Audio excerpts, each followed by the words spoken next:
Hey guys, tonight we slip into a dream where you wander through misty medieval valleys, and every hilltop seems crowned with stone giants. You picture yourself trudging up cobblestone paths, the smell of damp moss clinging to the air, and then, suddenly, castle looms over you. It looks like it sprouted there overnight, as if medieval kings simply ordered a fortress from the Amazon prime of the 13th century. You imagine masons hammering in a frenzy, walls climbing like bamboo stalks, towers rising in the blink of an eye. And of course, you probably wouldn't survive the week if you were stuck inside one of these places during its rough construction, flying stones, collapsing scaffolds, and no OSHA regulations to cushion your fall. So, before you get comfortable, take a moment to like the video and subscribe, but only if you genuinely enjoy what I do here.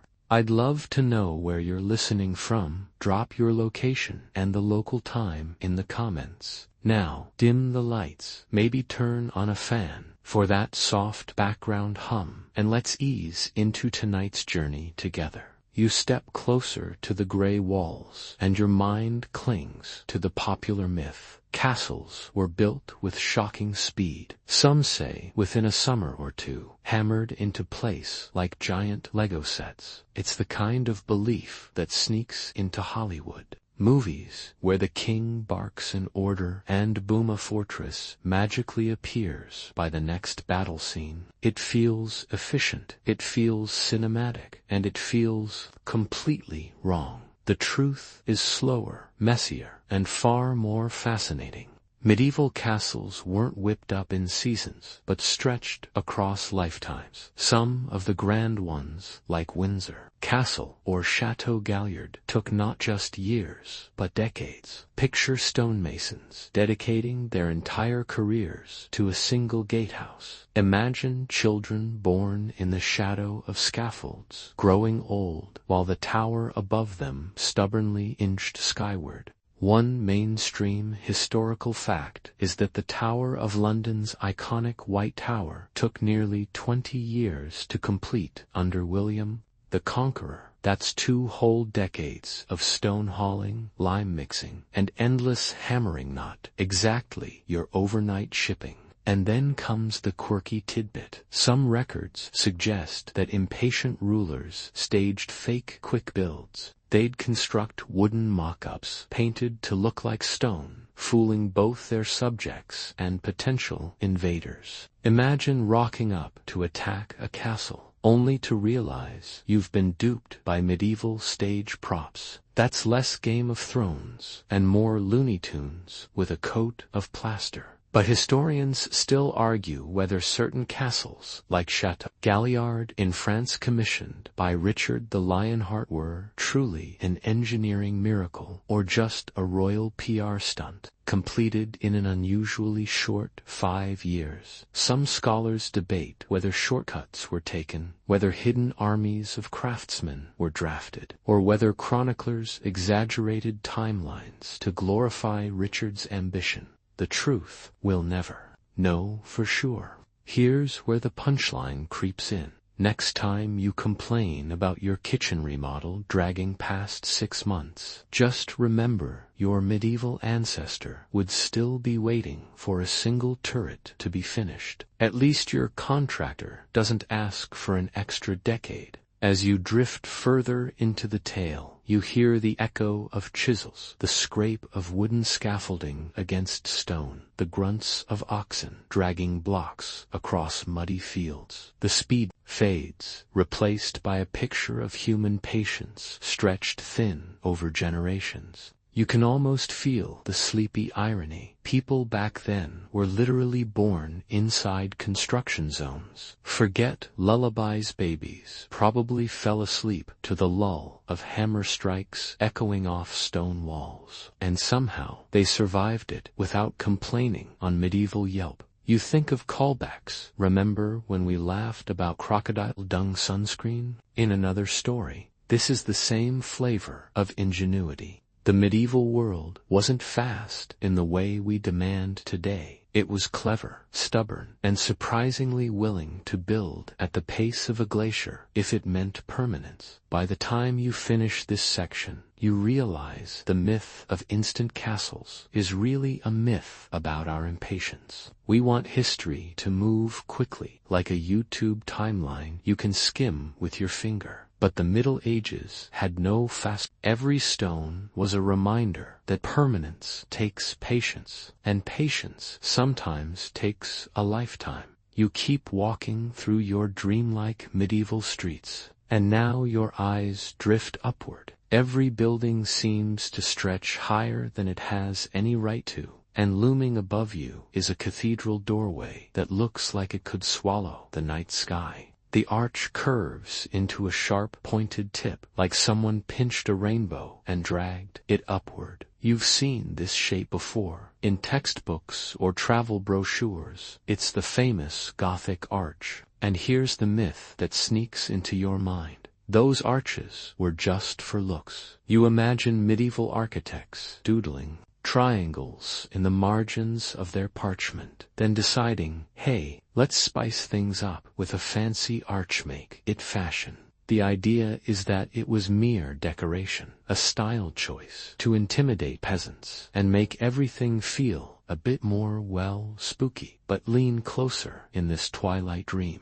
The truth is sharper than the arch itself. Those pointed designs weren't just aesthetic flourishes. They were hidden equations carved in stone. The Gothic arch wasn't decoration, it was calculation. That narrow peak distributed the crushing weight of stone walls more efficiently than the older, round, Romanesque arches. Suddenly, walls didn't have to be so thick. Suddenly, ceilings could climb higher. Suddenly, whole buildings felt lighter, as if stone had discovered the secret of flight. Here's the mainstream fact. Notre Dame de Paris, begun in the 12th century, became one of the great showcases of pointed arches. Without them, the building couldn't have risen to such dizzying heights while still leaving space for vast stained glass windows. Those arches weren't just decorations, they were the backbone of the building's ambition. And then comes a quirky tidbit. Some medieval stonemasons carved small hidden faces into the undersides of arches, invisible from below. It was like a private joke. If you were ever a daring climber scrambling up scaffolds, you might suddenly meet a stone goblin grinning at you. Imagine working 50 feet up in the air, sweating on scaffolding, only to have your workday interrupted by a smug medieval emoji carved in limestone. Who needs Slack memes when you can prank future restorers? Now for the debate. Historians still argue whether the idea of the pointed arch spread to Europe from the Islamic world, or if it developed independently. Some credit the elegant arches of mosques and palaces in the Middle East as the inspiration carried westward by crusaders and traders. Others insist European builders stumbled into it themselves. The truth, you'll find plenty of passionate papers, but no final verdict. The pointed arch keeps its passport a mystery. As you picture this, you can't help but smile. The myth of pointless arches now feels like calling your phone's charging cable just a piece of string. You realize you've underestimated the subtle genius in stone.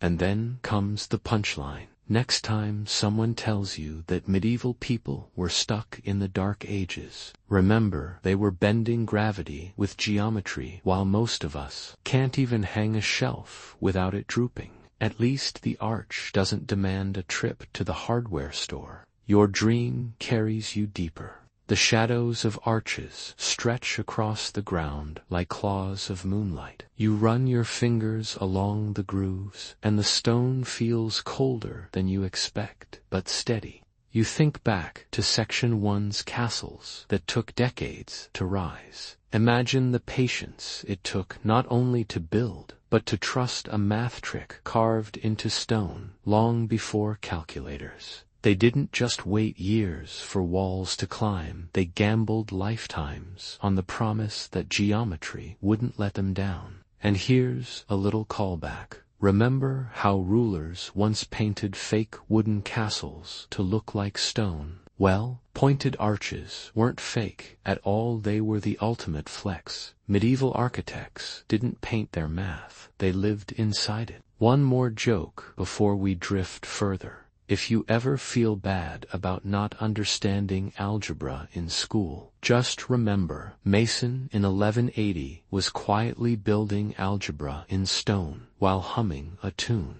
Meanwhile, you're still stuck Googling how to calculate a tip at dinner. Your eyes close for a moment in this midnight cathedral. The arches rise higher and higher above you until they vanish into shadow. The myth dissolves, leaving behind a truth you didn't expect. Every sharp curve is a whisper of mathematics, a secret message across centuries.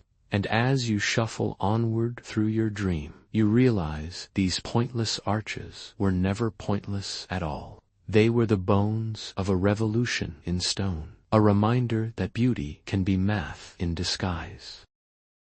You wander deeper into the medieval dreamscape, and soon you find yourself standing before the skeletal frame of a rising cathedral. Wooden scaffolds creak under the weight of men balancing on planks, hauling ropes, and whispering instructions that sound more like chants than construction orders.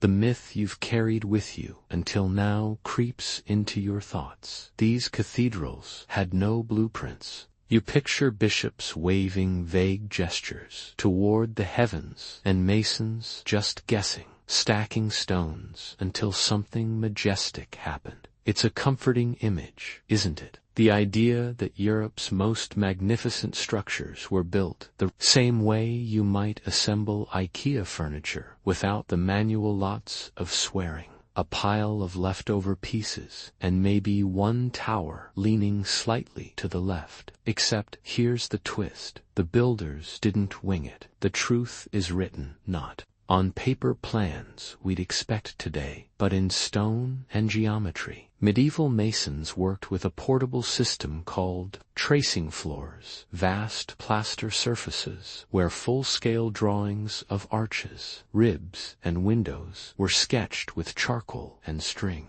These were giant medieval whiteboards, only instead of brainstorming notes, they plotted out entire doorways. When the plaster wore out, they'd redraw, erase, and adjust, long before a single stone was set. Imagine a cathedral designed not in a tidy office, but underfoot, where masons literally walked across their blueprints every day. Here's the mainstream fact. In York Minster, evidence of a massive tracing floor still survives, where outlines of window tracery can be seen scratched into the surface. Builders didn't improvise. They planned in a language of lines and arcs, invisible to most eyes. Now, for the quirky tidbit, some masons were so protective of their geometry tricks that they carved cryptic mason's marks into stones. To us, they look like random doodles or tiny symbols, but they were actually a secret guild shorthand, part signature, part calculation marker, part don't steal my idea. Think of it as the medieval version of leaving your watermark on a meme before someone reposts it, and then comes the scholarly debate. Historians still argue whether there was ever a centralized master plan for most great cathedrals, or if building was a constantly evolving process of adapting to problems and innovations as construction crept upward. Some scholars say that blueprints in the modern sense never existed, just layers of tradition and practical geometry. Others argue that master masons did sketch detailed plans on parchment, but the fragile drawings rarely survived. It's like arguing whether your favorite series had a strict script, or if the writers were just making it up season by season. The answer remains tantalizingly unclear. Now for the punchline. Next time you're struggling to follow assembly instructions for a flat-pack chair, Remember medieval masons built skyscraping cathedrals with nothing but chalk, plaster, and geometry in their pockets, and you're worried about putting the Allen wrench in backwards. The dream carries you further. You look around and see lines scored into the plaster beneath your feet. Arcs curve across the floor like ghostly crop circles, intersecting in precise ratios. You imagine the masons stepping carefully, measuring with knotted strings, their boots scuffing the very calculations that would hold up a roof for centuries. It feels secretive, almost like stumbling into a code only the initiated can read. And here's a callback. Remember the pointed arches from Section 2? Those weren't random doodles. They were born right here on these tracing floors. Someone bent a string, drew a line, and committed mathematics to stone with a confidence that still stands tall today. One joke slips in softly. If medieval masons time-traveled to a modern architecture class, they'd probably roll their eyes at our endless PowerPoints. Why stare at slides? They'd mutter, when you can just carve the math into your floor and walk across it every morning. Another joke. You imagine a mason telling his apprentice, "Go fetch me the chalk, the plaster, and 2 goats for measurement." The poor apprentice panics. Wait, do the goats measure height or width? Nobody knows, but the goats are chewing the parchment anyway. The third joke comes as you realize those secret masons' marks on stones. They were essentially the medieval version of leaving graffiti in the office bathroom. Ulrich was here. 1215. Only this graffiti happened to hold up a cathedral. You lean back in your dream, gazing at the tracery climbing upward, each piece slotting perfectly into the others like some enormous puzzle. The myth of improvisation dissolves. These builders weren't guessing, they were orchestrating. Their blueprints weren't neat paper rolls locked away in drawers. They were living sketches, constantly revised, erased, and redrawn under the feet of those who trusted them. And as the night carries you on, the soft whisper of chisels and scribbled lines lulls you like rain. You can't help but smile. The real miracle wasn't that medieval people built without plans, it's that they turned geometry into a secret ritual, and somehow that ritual became stone made permanent. The dream path takes you up the side of a fortress hill, the moon glinting on gray battlements. You shuffle closer, running your hand across the rough surface, and a myth pops into your sleepy mind. Castle walls were solid stone, like enormous granite chocolate bars stacked high by heroic masons. You picture a wall sliced neatly through, revealing one perfect slab after another, as if the Middle Ages had quarries the size of mountains and cranes the size of giants. It's a powerful image, solid, impenetrable, eternal. But the truth, well, brace yourself, because your mental chocolate bar has been hollowed out.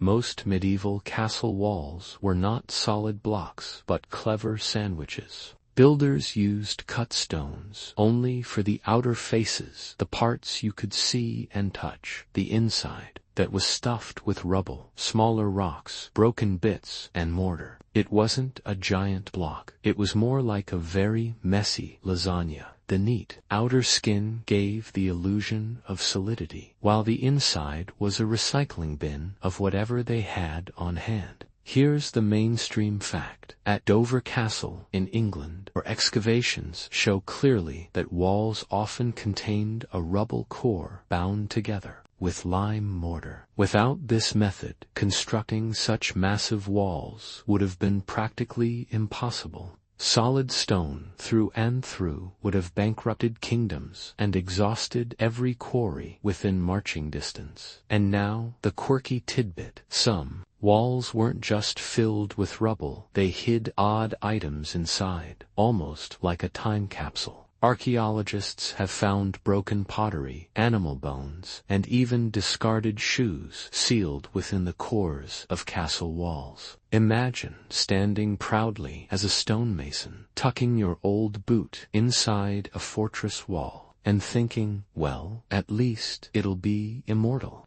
Forget Instagram, you could literally become part of the architecture. Here's where the scholarly debate stirs. Some historians argue that this rubble-core technique made walls weaker over centuries, as water seeped in and destabilized the fill. Others counter that rubble cores actually made them more flexible, able to absorb shock from sieges and earthquakes. Which is right? The jury's still out, and the walls themselves, those stubborn survivors, don't seem in a hurry to clarify. Now for the punchline. The next time your landlord complains that your drywall isn't solid enough, remember medieval kings lived in castles filled with rubble stuffing. If it was good enough for Richard the Lionheart, maybe it's good enough for your studio apartment. As you drift deeper, you picture masons shoveling stones into the belly of the wall, whistling while they hide yesterday's lunch bones under layers of lime. The wall is less a monolith and more a patchwork quilt, messy inside, regal outside. Suddenly, the myth of perfection dissolves. You realize these walls weren't miracles of endless stone. They were triumphs of efficiency and pragmatism. And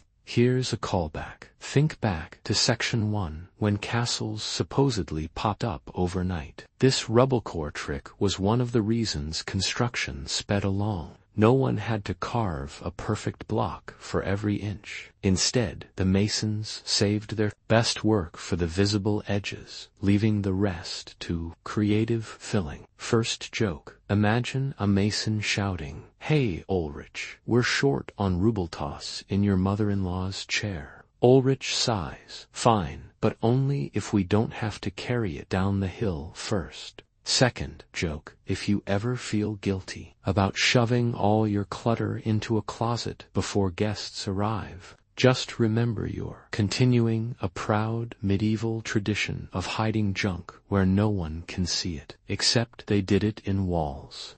Third joke. You can almost imagine an archaeologist in the year 2500 cracking open your house wall, finding your old flip phone, and writing a paper titled ***, the ritual disposal of obsolete devices in the early 21st century. The moonlight lingers over the battlements. You step back and gaze up, realizing that castles projected strength with a clever illusion. Perfect stone on the outside, chaos hidden within. That duality feels strangely human, don't we all present a polished front while hiding a bit of rubble inside. Your eyes droop as you hear the muffled thuds of stones being dropped into the unseen heart of the wall. The sound is oddly soothing, like a drumbeat repeating across centuries, and slowly the myth fades away.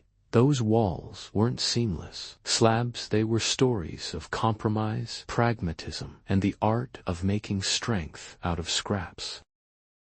You wander into a bustling medieval town square, the air thick with the smell of bread from a nearby oven and the metallic clang of a blacksmith at work. Your gaze is drawn upward, again this time to the towering spires of a cathedral, half finished, its scaffolds crawling with tiny figures like ants carrying stone. The myth drifts into your thoughts as easily as the smoke from a chimney. Peasants built everything. You imagine untrained farmers, pitchforks still slung over their shoulders, suddenly pressed into service to haul stone and raise arches. The picture is almost cartoonish, mud-smeared villagers stacking blocks with the same skill they use to stack hay bales. You half expect the bishop to yell down, "You there with the turnips, congratulations, you're the chief mason today." But lean closer into this dream, and you'll see the truth chiseling its way through the fog. These cathedrals weren't thrown together by farmers on their lunch breaks. They were built by highly trained guilds of master masons, carpenters, and artisans. Cathedrals were not just construction projects, they were career-defining masterpieces, with secrets of geometry, stone cutting, and engineering passed down like sacred recipes. Here's the mainstream fact. In Paris, records of the construction of Notre Dame reveal organized guilds with clear hierarchies, apprentices learning under journeymen, who themselves reported to master masons. It was an international workforce, too, with specialists traveling from distant towns to bring their expertise. This wasn't a chaotic peasant pileup. It was a medieval version of a global construction firm. And the quirky tidbit: masons often lived in purpose-built camps near the construction site called lodges. These were half workshop, half dormitory, and part secret club. Out of these lodges eventually grew the traditions of modern Freemasonry. Imagine finishing a long day of carving intricate tracery, then sitting around the fire inventing secret handshakes with your fellow masons. Who knew your great-great-uncle might have been more into geometry than gossip? Now, the scholarly debate. Historians argue about how much casual labor peasants actually contributed. Some say peasants helped with grunt work, hauling timber, mixing mortar, or carting stone, while the delicate artistry was left to guild-trained specialists. Others claim the involvement of peasants was minimal, since many cathedrals had budgets large enough to hire professional crews. Either way, the romantic idea of peasants building entire cathedrals from scratch is as shaky as scaffolding in a thunderstorm. Here comes the punchline.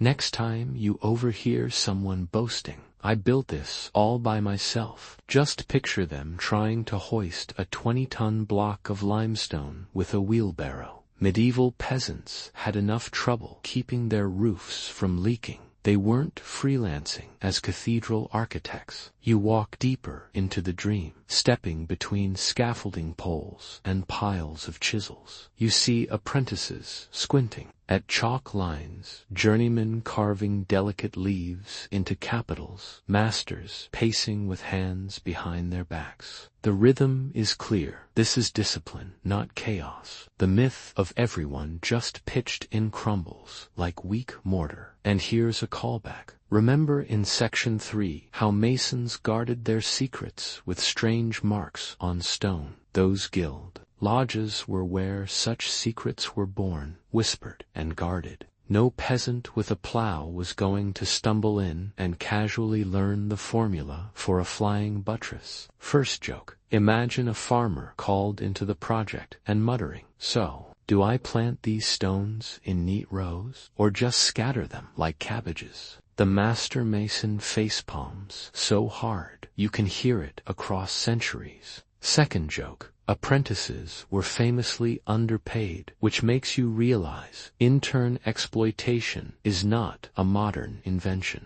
The only difference is that medieval interns didn't get paid in experience. They got paid in bread and maybe a place by the fire. Third joke: you wonder if masons invented the first workplace coffee break. Instead of caffeine, they probably swapped ale mugs at midday. If you think your coworker gets sloppy after too much caffeine, imagine trying to carve a saint's halo after 2 tankards of beer.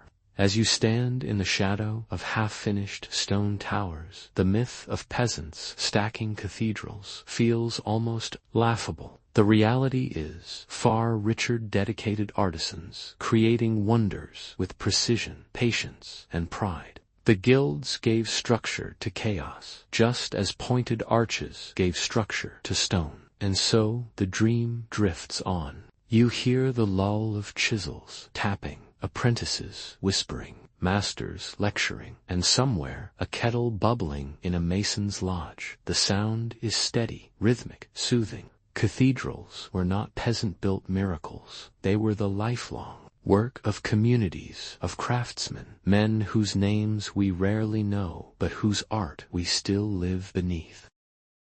You wander out from the mason's lodge and into the open square again. Above you, the half-finished cathedral stretches so tall that your neck aches trying to follow its spire into the star-flecked sky. The myth that takes hold is almost instinctive. These towers only stand because of blind luck.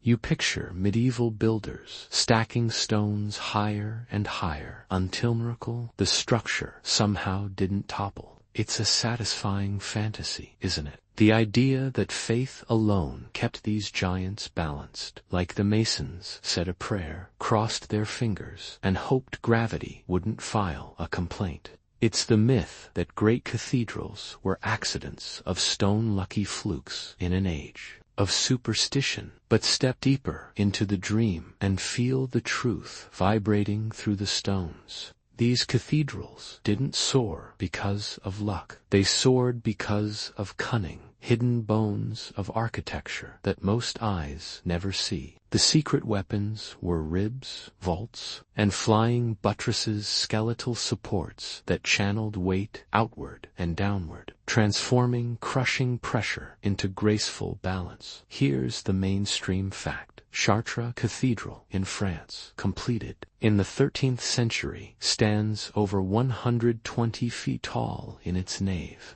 Without ribbed vaulting and flying buttresses, the thin walls couldn't possibly bear that height. These weren't accidental survivors. They were carefully engineered to cheat gravity with style. And the quirky tidbit: some cathedrals experimented with false flying buttresses, decorative add-ons, to convince onlookers that extra strength was present, even if the main structure didn't need it. Imagine building fake muscles on your arms just to look stronger. Medieval architecture invented flexing centuries before gyms. Now for the scholarly debate. Historians still argue about whether Gothic builders fully understood the physics of what they were doing, or if they worked by instinct and tradition. Some scholars claim they had a precise grasp of weight distribution through geometry. Others argue it was trial and error refined over generations.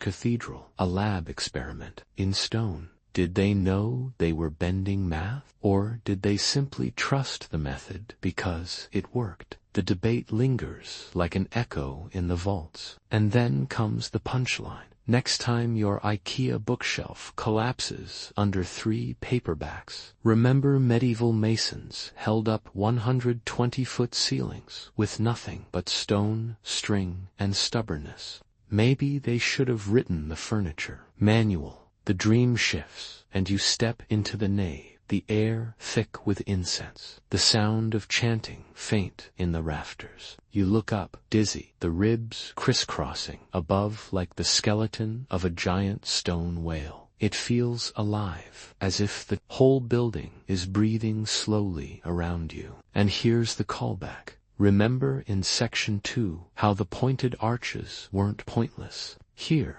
those arches link with ribs and buttresses, combining into an orchestra of geometry. The whole building is one great equation whispered into the night. First joke. You imagine a medieval mason explaining buttresses to his wife. Honey, it's like holding up the ceiling with stone elbows. She just sighs. So you're saying the church needs more elbows? Second joke. If medieval masons had TikTok, their content would just be endless time-lapse videos of walls rising, captioned, "Watch me defy gravity with rocks, #blessed." Third joke. Picture a group of builders standing back proudly. One, muttering, "Looks good, but if it falls, let's just call it abstract art." You pause in your dream, feeling the hum of centuries in the soaring walls. These cathedrals weren't lucky flukes. They were monuments to persistence, patience, and precision. They prove that medieval builders weren't just hoping stone would behave. They were coaxing it, guiding it, bending it into harmony. And as you drift further, you realize the myth of impossible heights was really born from awe. To the eyes of peasants then and maybe even to yours. Now these structures seemed supernatural, as though no human hands could reach so high. But the truth, as always, is richer. Patience, math, ribs, and elbows of stone. You wander farther, into the dream cathedral, the cool hush of the nave wrapping around you like velvet. Suddenly, your eyes catch a globe blue, red, gold, all shimmering like liquid fire. The myth presses in. Windows were just holes, just empty spaces, to let in a bit of daylight, prettied up with some colored glass to impress the villagers. You imagine medieval builders saying, "Hey, we need some holes anyway. Let's toss in fancy pictures for fun." Decoration, nothing more. A medieval version of wallpaper pasted on stone. But step closer, and you'll see the truth glowing through centuries of glass dust. These windows weren't just decoration, they were technology, communication, and, sometimes, even propaganda. The stained glass was a medieval screen, flickering stories for the largely illiterate population. Every panel was a comic strip in glowing colors, teaching Bible stories, saints, legends, and even warnings against sin. Forget Netflix. This was the original binge watch. Only the episodes were in glass. Here's the mainstream fact. The rose window at Chartres Cathedral, with its radiant blues and reds, is not only stunning, but also carefully designed to teach theology. The patterns radiate outward in symbolic sequences that scholars still decode. This wasn't random artistry, it was a coded message in light. And the quirky tidbit: medieval glassmakers guarded their recipes for colors like treasure. The famous Chartres blue has baffled modern chemists. Attempts to replicate it often fall short. Some legends even claim that accidents, like a shard of cobalt dropping into molten glass, produced hues no one could repeat. Imagine explaining to your boss that you just spilled something into the mix and accidentally invented the most iconic color in European history. Now, the scholarly debate. Historians argue whether these windows were primarily educational tools for the illiterate or grand statements of civic and royal power. Were they glowing Bibles for the common folk? Or were they more like giant billboards proclaiming, "Look how rich and holy we are"? The debate lingers, with each window telling two stories, one of faith, one of politics. Punchline time. Next time your phone screen cracks, remember medieval builders were installing 40-foot glowing storyboards that have lasted 800 years. Meanwhile, you dropped your phone once, and it shattered into confetti. The dream carries you closer, your fingers brushing the cold lead lines that hold the glass together. Each tiny piece feels alive, humming with centuries of sunlight. You can almost hear whispers of children pointing up, mothers explaining, priests weaving stories as colored beams turned the floor into a shifting rainbow. Here's a callback. Think back to Section 3, where masons drew full-scale sketches on tracing floors. Those same chalk lines guided stained glass artisans too. Nothing was improvised. Even the holes were measured with geometric care. The builders weren't just letting in light, they were bending light into scripture. First joke. Imagine a medieval kid tugging his mom's sleeve, saying, "Can't we just get normal windows like the neighbors?" The mom sighs, "No, Timmy, our windows preach at us." Second joke. If stained glass was Netflix, then the priests were the ones holding the remote. And now, children, let's turn to the episode where Jonah gets swallowed by the whale. Season 1, Window 3. Third joke. You picture a medieval glassmaker saying, "I'm not an artist. I'm basically the guy who invented mood lighting." Honestly, he's not wrong. The colored light floods over you like water, and suddenly you feel it. The windows were never just holes. They were illuminated books, mathematical puzzles, and secret color recipes, all at once. And as your dream drifts forward, you realize the myth of just holes misses the point. These weren't empty spaces. They were the beating heart of the building, where sunlight became sermon. The dream carries you away from the stained glass glow and into the open air. The wind bites colder here, and the walls loom above like a sleeping beast. You glance at the ditch, circling the fortress, and shrug. Water didn't matter. That's the myth. After all, castles stood because of stone, height, and intimidation. A moat, just a muddy puddle for cartoon alligators to splash around in. You picture medieval kings scoffing, "Who needs plumbing?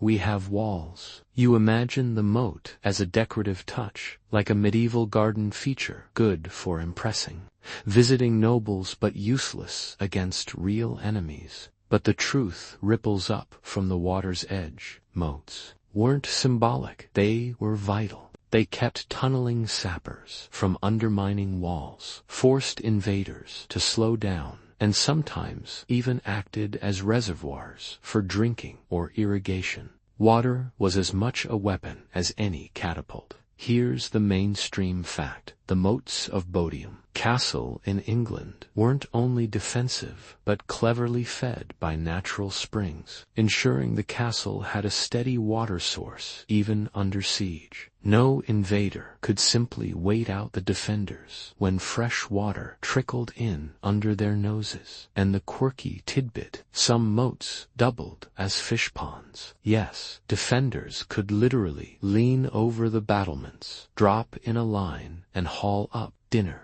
Forget fast food delivery. This was moat-suitable dining. You almost hear a medieval chef shouting, "Catch of the day," straight from the fortifications. Now for the scholarly debate. Historians still argue whether wide, water-filled moats were more about psychology than actual defense. Some say a deep ditch, even if dry, was just as effective at stalling siege engines. Others insist that water added a unique terror factor, muddy, unpredictable, and potentially deadly to armored knights. Was the moat a practical barrier or a medieval scare tactic?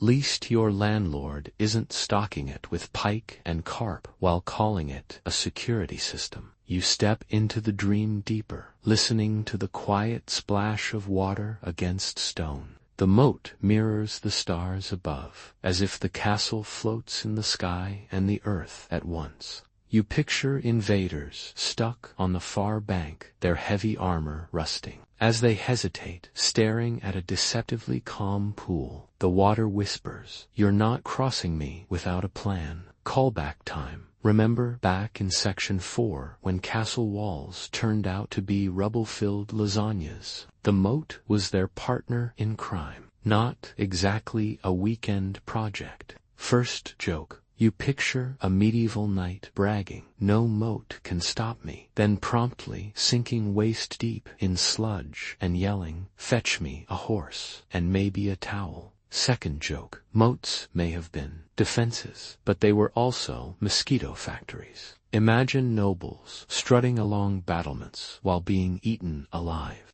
Nothing says royal dignity like scratching your ankles mid-court audience. Third joke. You wonder if any poor medieval kid ever dared to cannonball into the moat on a hot summer day. "Mom, I'm swimming." "No, Timmy, you're bathing in the castle sewer system." The night hums with water's steady presence. You realize these castles weren't dry monuments. They were alive, designed to control and bend nature itself. Water was the invisible ally, silent but crucial, shaping the rhythm of siege and survival. As you drift further, you let the reflection of the fortress shimmer on the moat's surface, the myth of water as decoration drains away, replaced by a truth that's both practical and poetic. The dream drifts you inside again, this time into a grand medieval hall. The air is warm with torchlight, the smell of roasted meat drifting up from a feast table. But just as you're about to settle onto a bench, you flinch. The myth whispers above your head. Medieval roofs always leaked. You imagine water dripping onto roasted chickens, lords dining in soggy cloaks, and peasants huddled in corners, dodging steady streams of rainwater.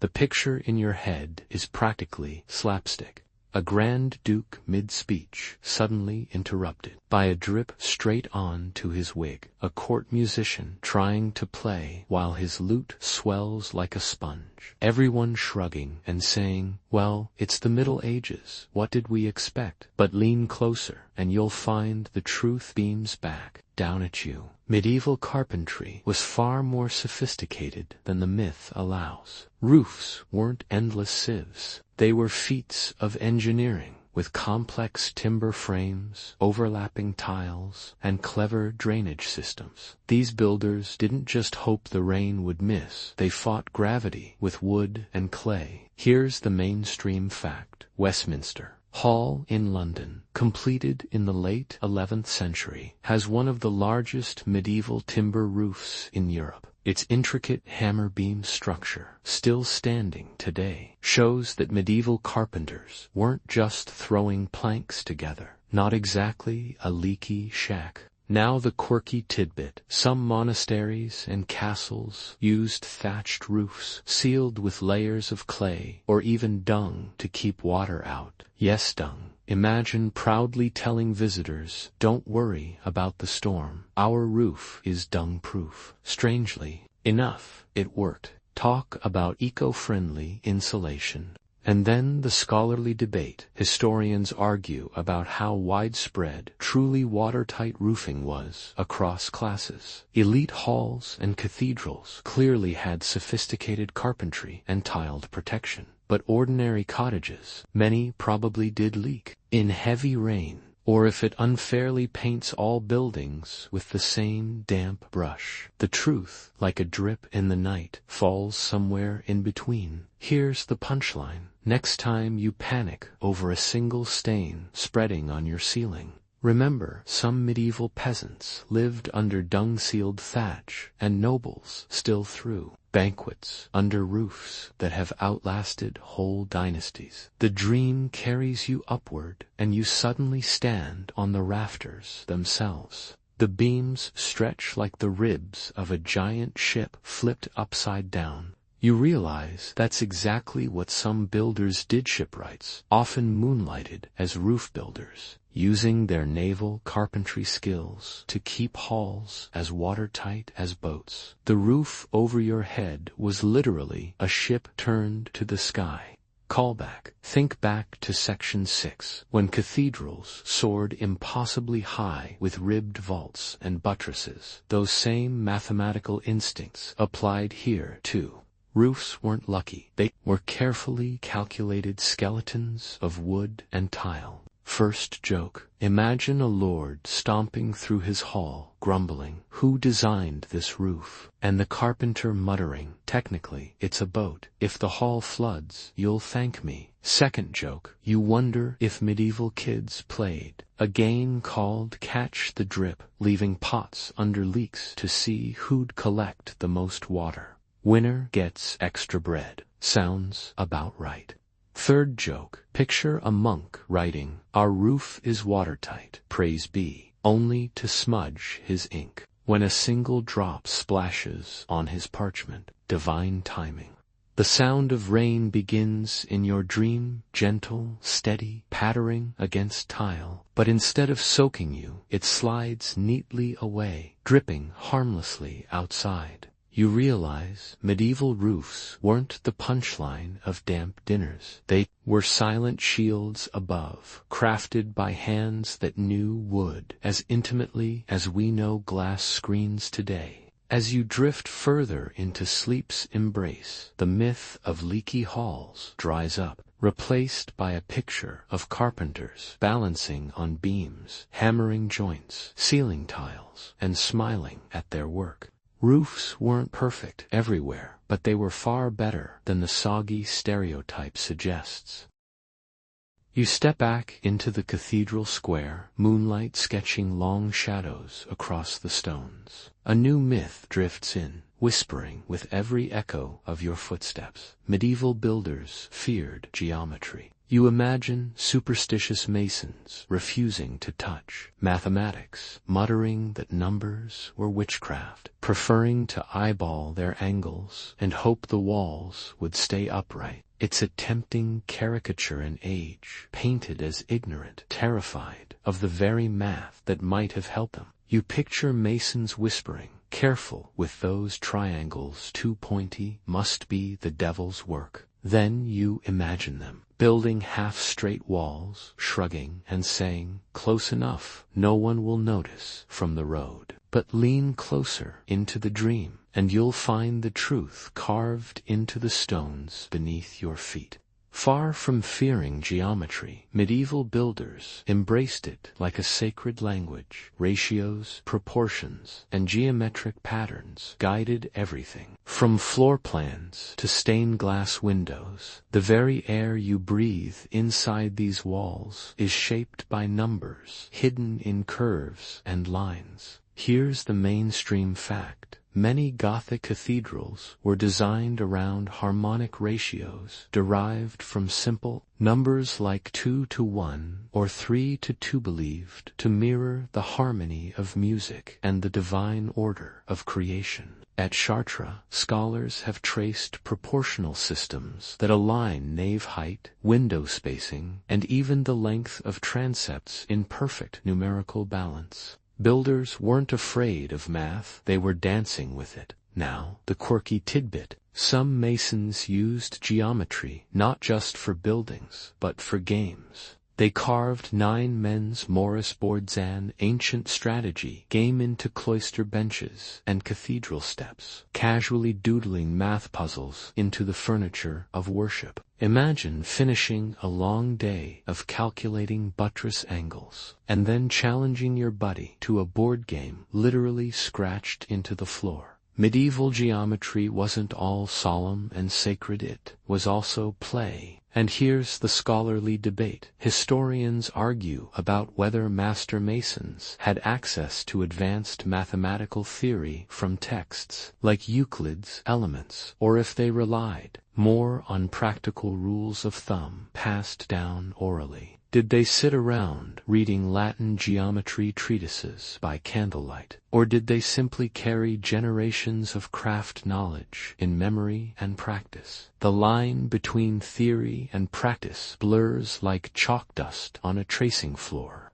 Now for the punchline. Next time you've grown overbalancing your checkbook or calculating a tip, remember medieval builders were casually embedding sacred ratios into cathedrals while you still panic over dividing by 3 at a pizza party. The dream deepens. You crouch and see chalk lines traced across the ground, circles overlapping with squares, triangles nested inside circles. The masons walked through their geometry as if through an invisible script. For them, math wasn't numbers on parchment, it was lived, embodied, literally underfoot. Callback. Remember back in section 3 when you walked across tracing floors? Those weren't just doodles, they were full-scale math problems. And section 2's pointed arches, they worked only because geometry gave them strength. Far from fearing math, medieval builders lived inside it. First joke. Imagine a mason scolding his apprentice. No, the angle must be 60 degrees, not 60-ish degrees. The apprentice mutters, "I'm more of a vibes-based builder, master." Second joke. You picture a monk scribbling elaborate ratios in a manuscript, only to have a mouse chew through the parchment. There goes Pythagoras, he sighs, chasing the rodent down the cloister. Third joke. If Instagram had existed, masons would have spammed it with geometric diagrams, captioned, *, new ratio drop, check out my symmetry. You look upward, your eyes following the invisible geometry that makes towers balance, arches soar, and windows glow.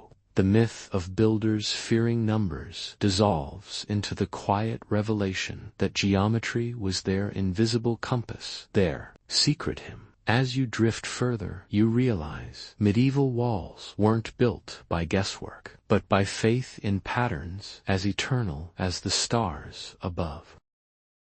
The dream leads you along a muddy road outside the city walls, your footsteps squelching in the earth. Ahead, you see oxen trudging slowly, dragging sledges stacked with rough stone. In your mind, the myth stirs again. Every stone was carved on site. You imagine armies of masons crouched right at the cathedral's feet, chisels clinking day and night, a storm of dust coating the town in permanent grit. The building site itself, in this myth, was the sole factory, every piece of stone shaped where it would finally rest. It's a romantic picture, hundreds of chisels ringing in unison, the building literally sculpted into existence like a giant piece of art being chipped away. You can almost hear villagers complaining, "Would you mind not hammering at 3 in the morning?" Medieval builders often prefabricated stone blocks were cut, squared, and sometimes even decorated at distant quarries or workshops, then transported to the site like puzzle pieces, ready to be slotted into place.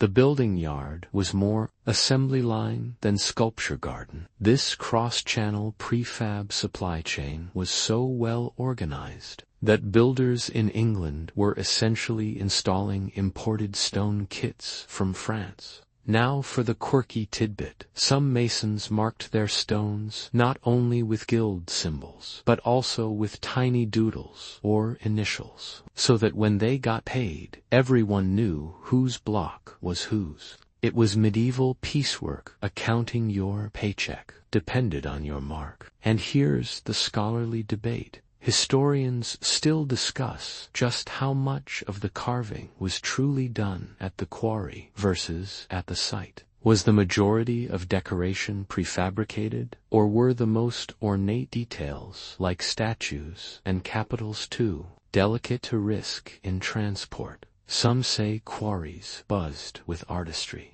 Others argue the fine carving had to wait until the stone was safely set in scaffolding. Now the punchline. Next time you struggle with IKEA delivery delays, remember medieval builders were shipping prefab cathedrals across the English Channel, and you thought waiting 2 weeks for a couch was impressive, precise and quiet compared to the chaos you'd expected.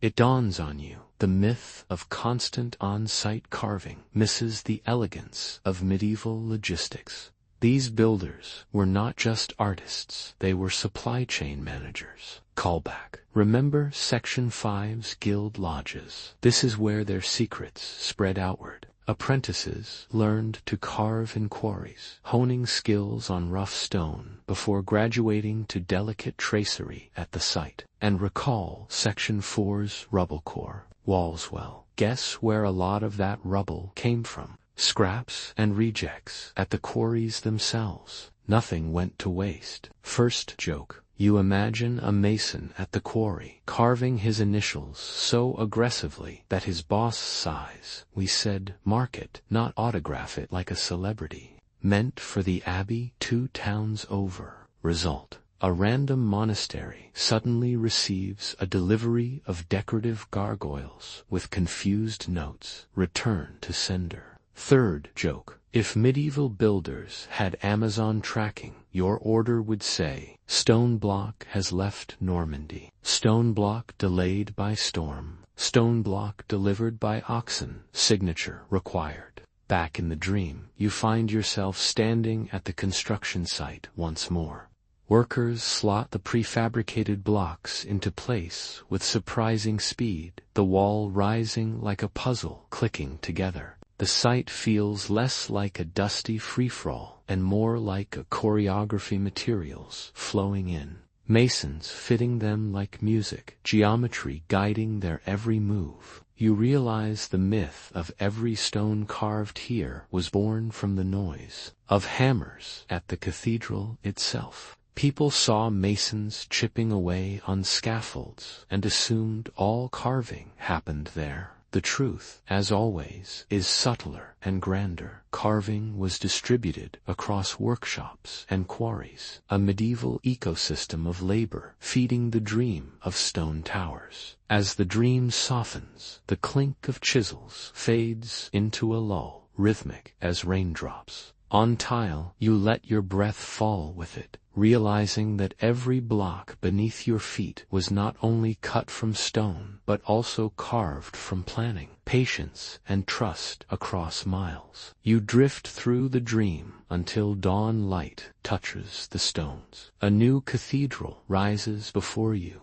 its long nave stretching like an arrow. You tilt your head and the myth stirs in your mind. Cathedrals faced random directions. Surely, you think, medieval builders just plopped them wherever space allowed, pointing towers haphazardly toward the horizon. The bishop says, "Build it here," and the masons shrugged. "All right, we'll face it toward the chicken coop." The image makes you smile. Cathedrals, misaligned like crooked teeth, each one facing wherever the ground was driest. A patchwork of holy places, pointing every which way. But lean in closer, and the truth glows like sunrise itself. Cathedrals were almost never random. Builders oriented them deliberately, often aligning the apse sacred east end with the rising sun. It wasn't just pretty symbolism, it was theology carved into geography. The dawn light itself was part of the building's script, flooding through stained glass to dramatize the resurrection. These cathedrals weren't just built on earth, they were tuned to the heavens. Here's the mainstream fact. Many English cathedrals, such as Canterbury and Ely, were carefully oriented to face east, some even aligned to the feast day of their patron saint.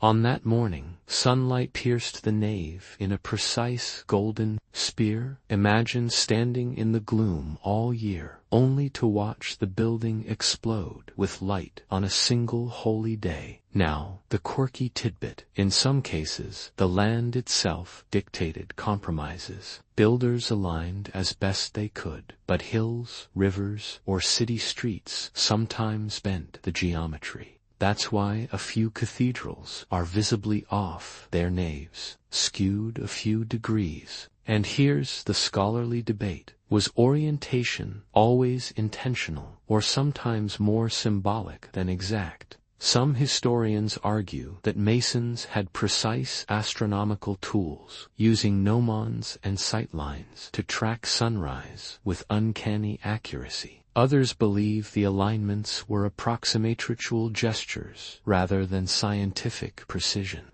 The debate is ongoing, as modern surveys reveal just how eerily accurate many orientations truly are. Now for the punchline. Next time you struggle to park your car straight between two lines, remember medieval masons were casually aligning 100-foot cathedrals with the equinox sunrise. Parallel parking feels a bit less impressive now. The dream carries you deeper. You step inside just as dawn breaks. A single shaft of light slants through the stained glass, igniting the floor in sapphire and gold. It's deliberate, can feel it in your bones. The building has been waiting for this moment all year, holding its breath until the sun strikes exactly. Callback. Remember Section 7's stained glass screens. Their stories were timed to light. Orientation was their stage lighting. And back in Section 10, geometry was sacred. First joke. Imagine a medieval bishop frowning at the builders, saying, "No, you missed sunrise by 2 degrees. The mason shrugs. "Fine, but you try moving the river then." Second joke. If you ever complain about your smart home lights being glitchy, just remember medieval cathedrals synced their light shows with the actual sun, and they never needed a Wi-Fi update. Third joke. You picture a mason muttering, "We pointed it east, but if the earth tilts again, don't blame us." Climate Change, Medieval Edition. The morning air in your dream smells of dew and dust. Sunlight shifts across the nave, slowly climbing toward the altar, as if time itself were bowing before the stones. The myth of randomness dissolves. You feel instead the quiet confidence of builders who thought not just of walls and roofs, but of the universe itself.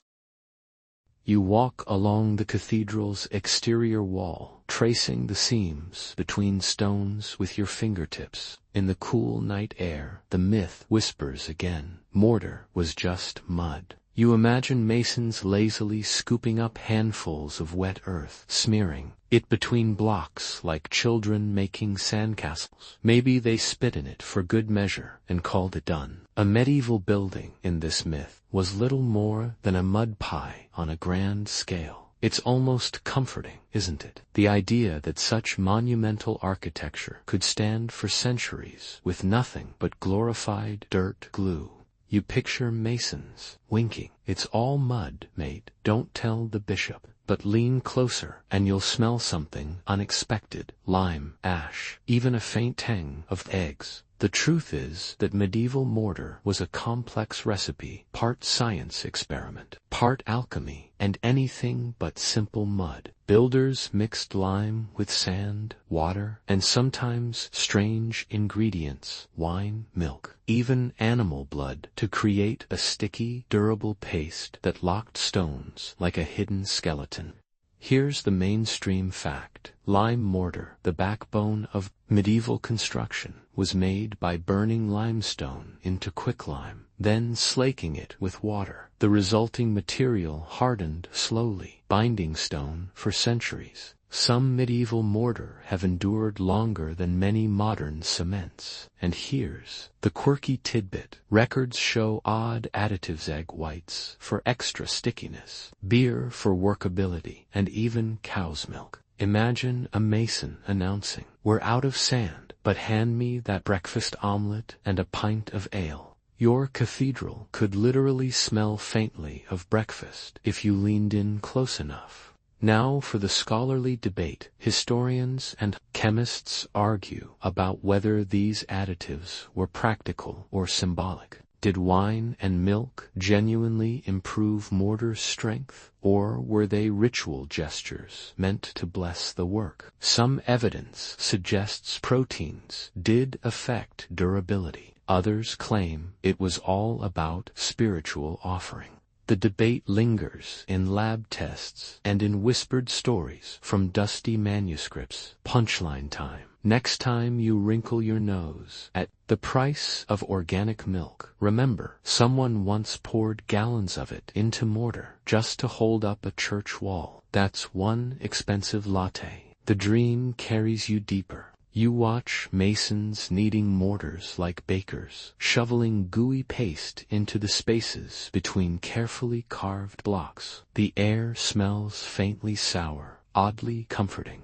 You realize this wasn't mud, it was chemistry, tested by generations, mixed with patience, sweat, and the occasional chicken egg. Callback. Think back to Section 4's rubble-core walls. Without mortar, that jumble would have been a wobbling disaster. Mortar was the invisible hero, gluing chaos into permanence. And remember Section 9's dunk-sealed roofs. Medieval builders weren't shy about using unconventional materials when it worked. Mortar recipes fit right into that tradition of practical weirdness. First joke. You picture a mason stirring his mortar, muttering, "Needs more egg," like he's cooking a medieval omelet for the bishop.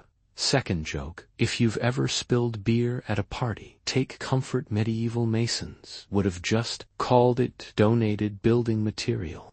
Third joke. You imagine a medieval kid licking mortar by mistake, thinking it's porridge. One taste, and he never disobeys his parents again. The moon shines across the walls, catching on tiny cracks, filled with centuries-old mortar, still holding fast. The myth of just mud dries up before your eyes. What looked like sloppy earth turns out to be a recipe of durability, a medieval superglue cooked from fire, patience, and sometimes breakfast food. And as your dream drifts onward, you smile at the irony. The secret ingredient to eternity might just have been eggs and wine. Who knew holiness could taste like brunch? The dream carries you out of the cathedral and across a valley where a stone bridge arches gracefully over a river. Its reflection shimmers in the water like a giant loop of moonlight. The myth creeps in as naturally as the breeze. Medieval bridges were accidents. You picture masons tossing stones into rivers, until, by sheer chance, they stacked into a crossing that didn't collapse. Maybe the builders just got lucky and shrugged when their work stayed upright. It's an easy caricature. Villagers stumbling across a stable pile of rocks, saying, "Well, it hasn't fallen yet, must be safe." You half expect donkeys to refuse crossing, rolling their eyes at the sheer recklessness of human engineering. But lean closer, and you'll hear the truth humming underfoot. Medieval bridges weren't accidents, they were masterpieces of intentional design. Builders shaped arches to distribute weight, cutting stones with precision so that each wedge pressed against the next. With no mortar at all, some bridges held steady simply by geometry, as if stone had been taught to grip itself. These weren't lucky piles, they were symphonies of compression.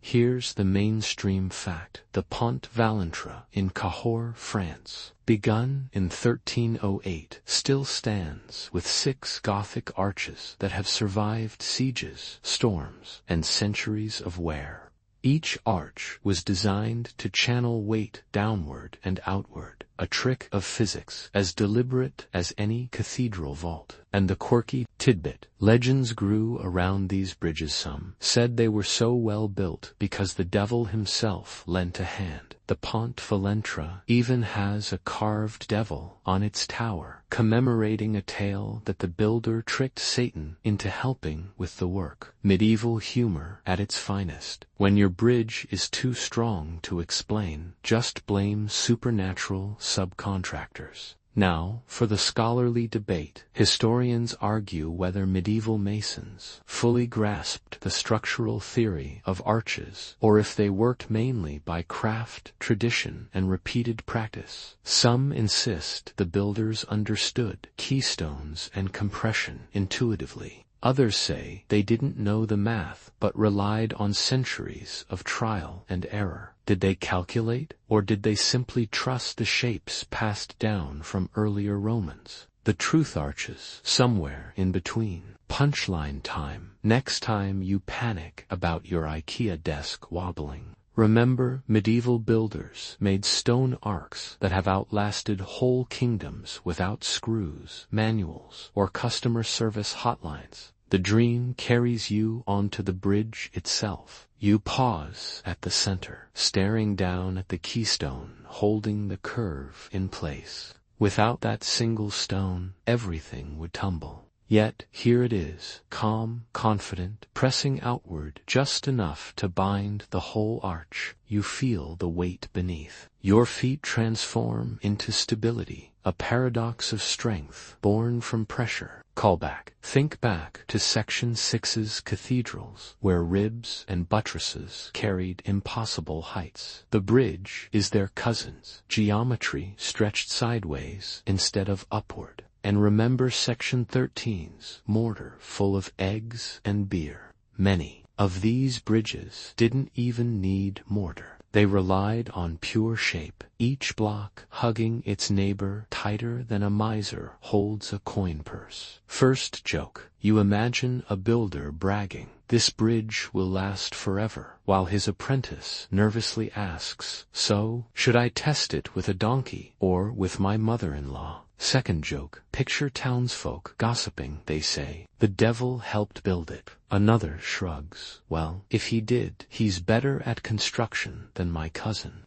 Third joke. If bridges were accidents, then medieval Europe was the luckiest place on earth. Either that, or the Masons had the best insurance plan ever, guaranteed against collapse for 700 years. The night air smells of river mist as you continue across. You feel the stones firm beneath you, the arch holding your weight as if proud of its own elegance. The myth of accidental survival falls away. These weren't lucky piles, they were intentional crossings, built with precision, guarded by legends, and meant to endure.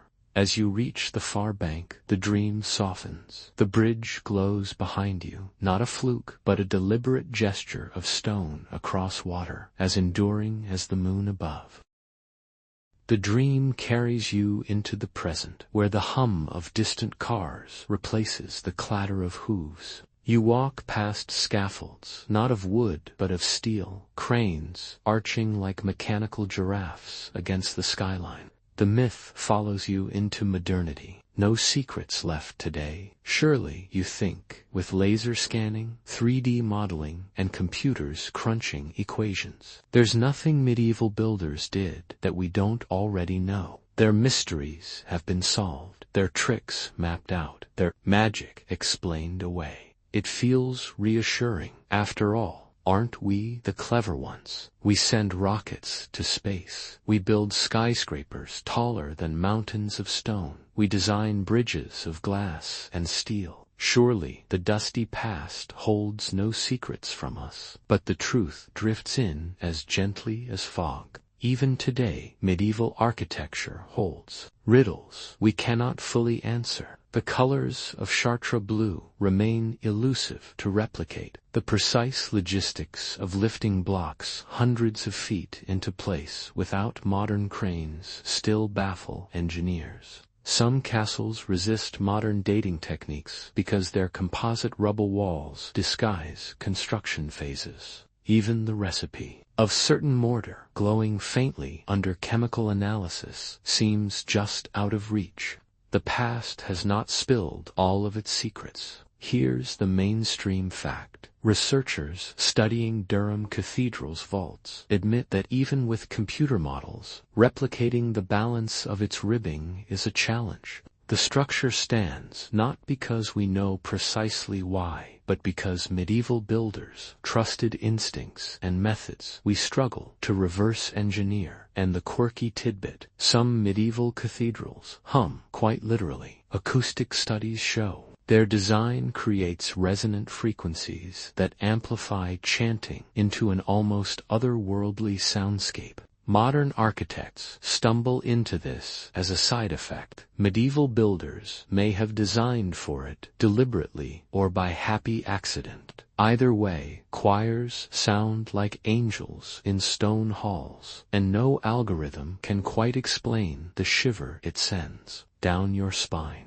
Now for the scholarly debate. Do we underestimate medieval intuition?